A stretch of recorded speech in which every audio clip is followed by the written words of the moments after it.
welcome to Oboe 21. I'm Sophie. Today I'm going to talk about some tonguing techniques, some bends and glissandi, and a couple of other stranger techniques that I've come across. So first, tonguing.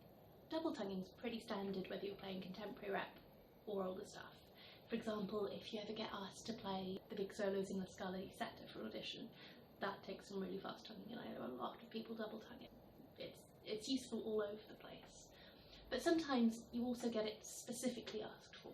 Composers will write letters above the notes, tucka or dugga perhaps. And that's basically what you're doing. You're articulating once against the roof of your tongue, ta, and then once against the roof of your mouth, ga. So first you block the air at the opening of the reed, then you block it further back in your mouth against the roof. So the first thing for me when learning to do this was just practicing going dugga, dugga, dugga, dugga, just to get that neat and clear. The next thing I went on to was just playing it with the reed. So you didn't have to worry about fingers, didn't have to worry about air pressure so much, but just getting the feeling of going. And a really good way of practicing is just to do one dugga da. And then when that's fairly neat and tidy, add another repetition. And keep building it up like that.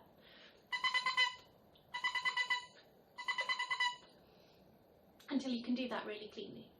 Now, a thing to watch at this stage already is that you don't interfere with your embouchure. I found at first I was making a gra movement that brought my jaw down, and so every time I did that articulation, my pitch would drop and it would go. I can't do it now, I've trained myself out of it, but it would sound lumpy and it would just be really obvious that my tonguing wasn't right. So I had to learn to make that gut movement nice and small so that it didn't interfere with the embouchure.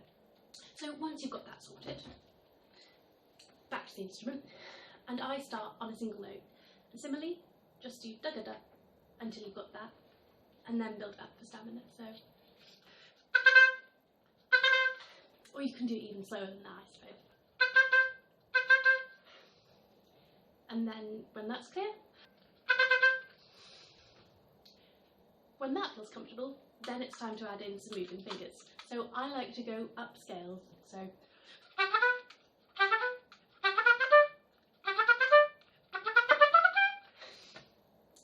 now I'm one of the lucky people who can single tongue quickly enough to get away with it in most things. So I've left it quite late to learn to double tongue, but I've come across more and more things now where I think, oh goodness, I just can't keep up.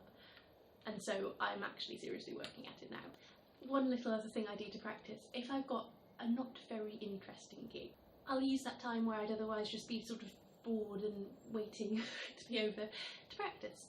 I'll sit there playing my accompaniment part and I'll use it to practice double tonguing. Next is flutter tonguing. I know a lot of oboists get a bit worried about this, but it is quite manageable. So it's probably most effective on flute, because what they'll do is they'll roll their R's at the front of their mouth. Annoyingly, I can't do this at all, but actually it doesn't really matter. If you try to do it with one of these in your mouth, the reed just gets in the way, and I don't really know anybody who flutter tongues like that. The useful thing as an oboist is to roll your R's like you're French. So the sound should be air. You'll feel it sort of at the back of the roof of your mouth or at the top of your throat.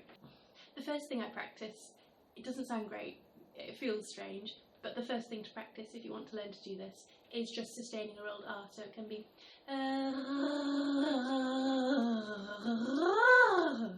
it can be while singing, or it can just be like that. Next thing, again, move on to the reed.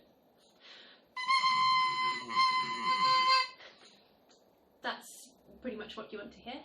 It should be nice and clear, nice and sustained, and very different to just. Once you're comfortable with that, back to the oboe. Pick a comfortable note, so perhaps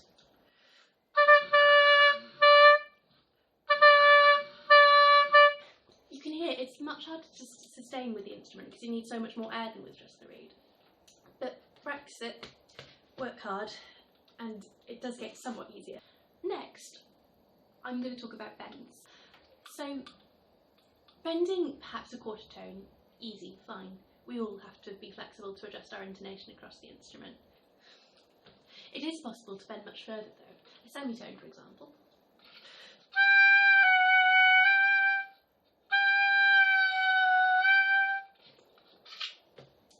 And I've actually heard one of my teachers bend a whole tone pretty much. I'm not sure I'm going to be able to do that, but let's see.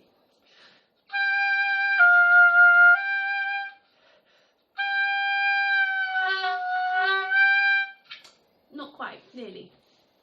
So the way to practice that, I find, is first to finger out the interval you want to bend over, so you've got it clear in your ear, and then go slowly. You'll need plenty of air, you'll need to open up your embouchure, you'll probably want to move the reed out of your mouth a bit further, and then you'll get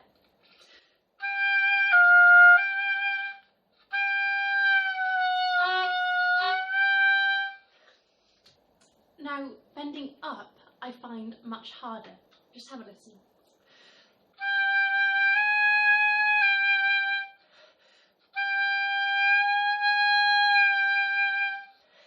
So semitone, that's kind of alright, but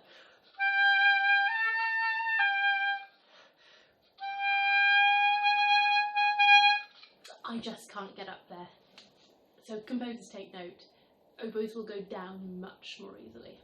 Now, to get a true glissando on an oboe, it's really hard. When I say a true glissando, I mean like a fingered proper slide up every semitone or up a scale, or down a scale for that matter. The easiest keys to work with are ones with holes. If you've got an open hole instrument, you're probably going to have a whale of a time doing this, but for those of us with modern instruments that are mainly closed, it gets tricky. So the one I can do fairly well is G to A or A to B, those two holes that you can half hole easily.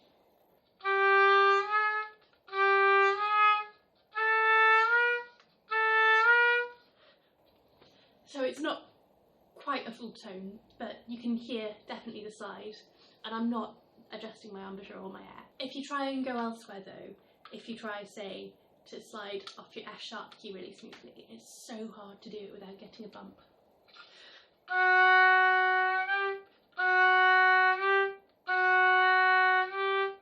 So what I'm doing is I'm sliding my finger back across the key to come off the side by the pillar, just so it comes up gradually and you get that bend effect in the middle.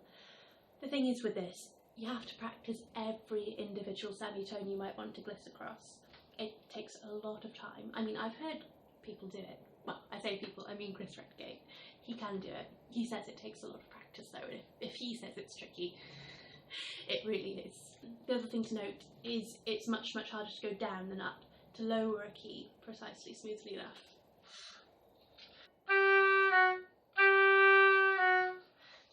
I find it really hard to eradicate that bump. But if you want to fake glissando, there is something else. So I mentioned something fantastique where Berlioz asks for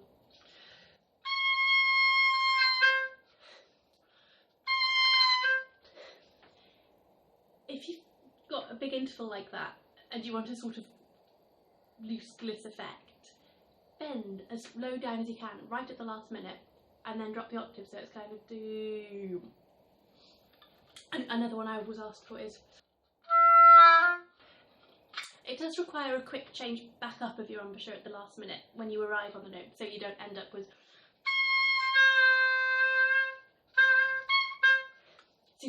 a massively flat lower end. That's a useful effect and much, much easier than trying to slide around. Now, onto a couple of stranger things I've seen or been asked to do.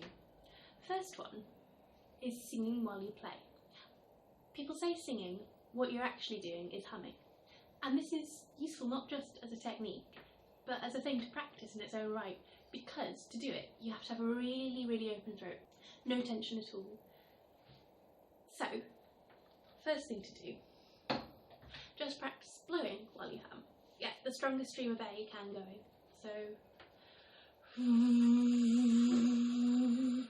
use your hand in front of your mouth to check how strong that stream is, and try and get it as focused as you can as well. Once you can do that, again, just on the reed, see if you can sustain the two pitches.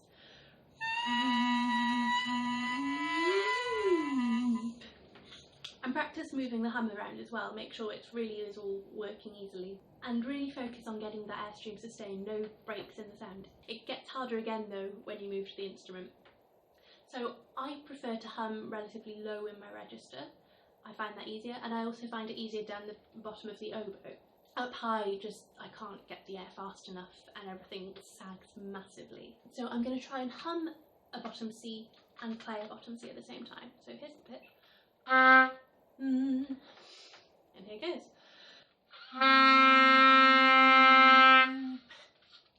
I'm getting that sort of conflict thing where I'm not pitching them both exactly the same and you get that buzzy effect. Let me try a bit higher up. It gets harder, but...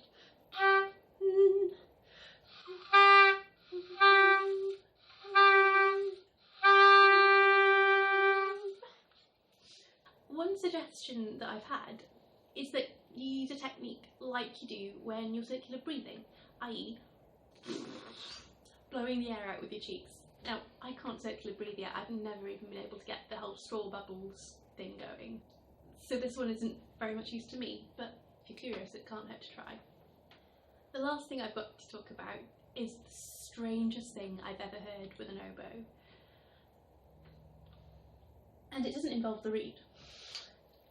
What I've seen is the wonderful Peter Veale playing directly into the instrument by buzzing like a brass player would, like with a trumpet embouchure, he describes it as. It's such a tiny hole, I don't think I can do this at all. No, I just stutter. I wonder about asking a French horn player for advice on what to do with such a tiny, tiny opening. But I'll put a link to the video down below. It's amazing. And it just reminds me that there's probably so much this instrument that can do that just hasn't occurred to me yet, that I've just not seen or heard yet. Much as I love playing Mozart or Waldman or Strauss and all that, it's really cool to discover these other sounds, I think. Now, this is the last video I've got planned for this series, so I'm afraid it's goodbye for now. But if you've enjoyed watching, like the videos, subscribe to my channel, drop me comments, message me. I'd really like to know what you think, and hopefully over the summer I'll find some more stuff to put up. Thank you for watching.